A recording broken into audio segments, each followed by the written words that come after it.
Hello students, ഇന്ന് നമ്മൾ classification of ബിസിനസ്സിനെ കുറിച്ചാണ് പഠിക്കാൻ പോകുന്നത്. Business is classified on the basis of some factors such as size, ownership and function. സൈസിൻ്റെ ബേസിസിലും ഓണർഷിപ്പിൻ്റെ ബേസിസിലും ഫങ്ഷൻ്റെ ബേസിസിലും business is classified. On the basis of size, business is classified into three, that is small scale business, medium scale business and large scale business. On the basis of ownership, it is again classified into three, that is public sector enterprises, private sector enterprises and joint sector enterprises. And on the basis of function, it is classified into two, that you already know, industry and commerce. Okay, let's see that in detail. On the basis of size, business is classified into three. I told you, small scale, medium scale and large scale. On the basis of size, business is classified into three. What is small scale? A small scale business requires only a small amount of capital, employs lesser number of workers and carries out production on small scale. നമുക്കറിയാം small scale business എന്താണ്? Capital കുറച്ച് മതി അല്ലേ, വളരെ കുറച്ച് capital മതിയാവും. അതിനൊരു കണക്കുണ്ട് കേട്ടോ, പറയാം. ക്യാപിറ്റൽ വളരെ കുറച്ച് മതി, employees lesser number of workers and carries of production on small scale. നമ്മൾ വിചാരിക്കുമ്പോൾ തന്നെ സാധാരണ ലേമാൻ സെൻസിലാണ് ഇത് പറഞ്ഞത്. പ്രൊഡക്ഷൻ, ക്വാണ്ടിറ്റി ഓഫ് പ്രൊഡക്ഷൻ വളരെ കുറവായിരിക്കും. അതുപോലെ വർക്കേഴ്സിനെ എംപ്ലോയ് ചെയ്യുന്നത് കുറവായിരിക്കും. And capital required will be also be less. Small scale ബിസിനസ്സിന് ക്യാപിറ്റൽ എത്ര വേണം നോക്കാം. സ്മോൾ സ്കെയിൽ ബിസിനസ്സിന് അവരുടെ ഫിക്സഡ് അസറ്റ്സിലെ ഇൻവെസ്റ്റ്മെൻറ്റ് 25 lakhs to 5 crore വരെ മാത്രമേ ആകാൻ പാടുള്ളൂ. അങ്ങനെ 25 lakhs to 5 crore വരെയുള്ള ബിസിനസ്സുകളെ നമ്മൾ സ്മോൾ സ്കെയിൽ എന്ന് വിളിക്കും.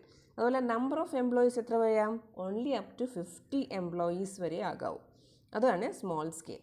അപ്പോൾ മീഡിയം സ്കെയിൽ എന്താണെന്ന് നോക്കാം. മീഡിയം സ്കെയിൽ ഇൻഡസ്ട്രീസിന് നമ്മൾ ക്യാപിറ്റൽ ഫിക്സഡ് ഇൻവെസ്റ്റ്മെൻറ്റിലെ ഫിക്സഡ് അസറ്റ്സിലെ investment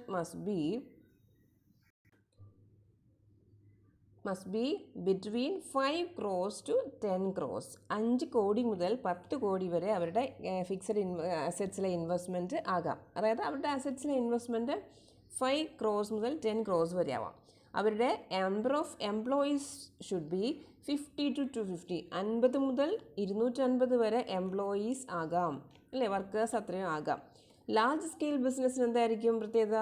A large scale business invest large amount of capital and produce goods on large scale. അവിടെ ക്യാപിറ്റൽ ഇൻവെസ്റ്റ്മെൻറ്റ് വളരെ കൂടുതലായിരിക്കും.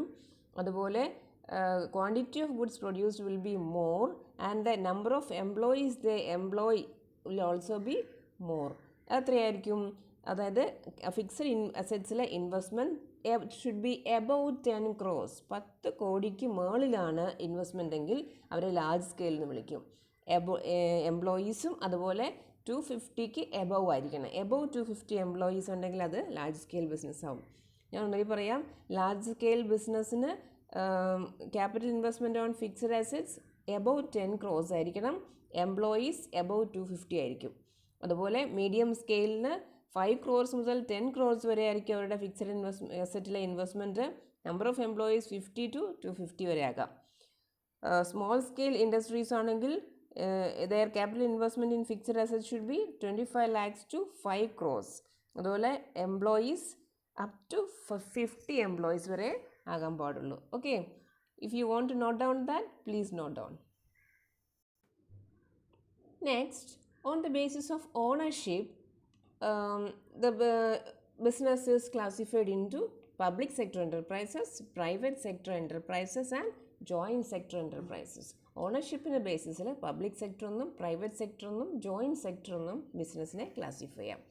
If a business is owned and managed by government, that is by central government, both by central government and state government. അതാവാം partly by central government or partly by state government ആകാം, അല്ലെങ്കിൽ fully by central government ആകാം, അല്ലെങ്കിൽ fully by state government ആകാം. അങ്ങനെ government management and control ആണെങ്കിൽ, ownership ആണെങ്കിൽ അതിനെ public enterprises എന്ന് വിളിക്കും. Okay, If a business is owned and managed by private individuals, it is called private sector enterprises. Private individuals ആണ് അതിനെ ഓൺ ചെയ്യുന്നതും മാനേജ് ചെയ്യുന്നതും കൺട്രോൾ ചെയ്യുന്നതെങ്കിൽ അതിനെ പ്രൈവറ്റ് സെക്ടർ എൻ്റർപ്രൈസസ് എന്ന് വിളിക്കും. There is another classification, another one in the classification, that is joint sector enterprises. Joint sector enterprises are owned, managed by partly by government and partly by private individuals. Joint sector enterprises ആണെങ്കിൽ അത് ഗവൺമെൻറ്റും private ഇൻഡിവിജ്വൽസും കൂടെയുള്ള joint പാർട്ണർഷിപ്പാണ് joint sector enterprises. Okay, ഇതിനൊക്കെ examples ഒന്ന് നോക്കാം നമുക്ക്.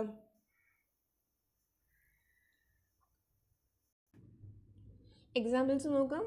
പബ്ലിക് സെക്ടർ എൻ്റർപ്രൈസസിന് examples NTPC, that is National Thermal Power Corporation, Oil and Natural Gas Corporation, that is ONGC, Steel Authority of India, Bharat heavy electricals limited. ഇതെല്ലാം public എൻ്റർപ്രൈസസിന് examples ആണ്.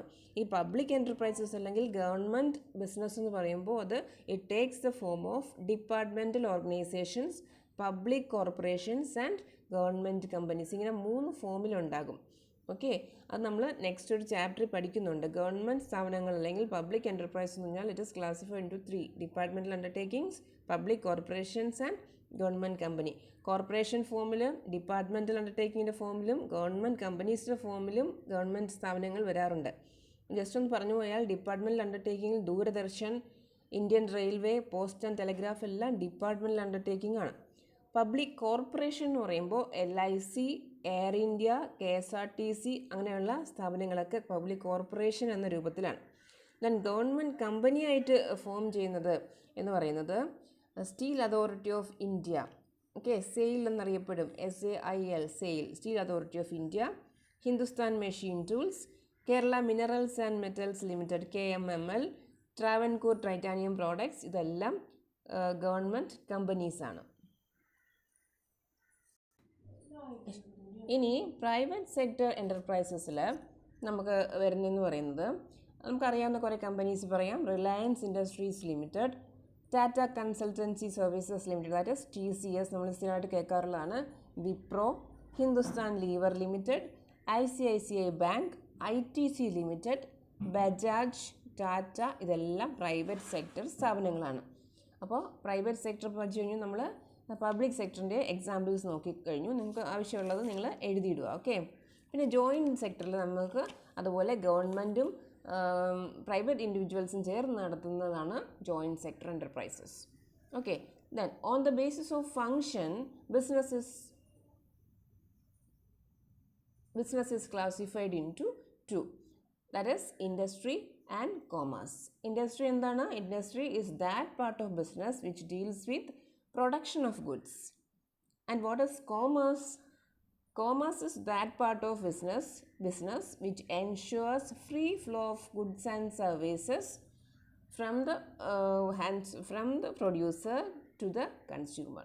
It ensures free flow of goods from the producer to the consumer, that is commerce. Okay.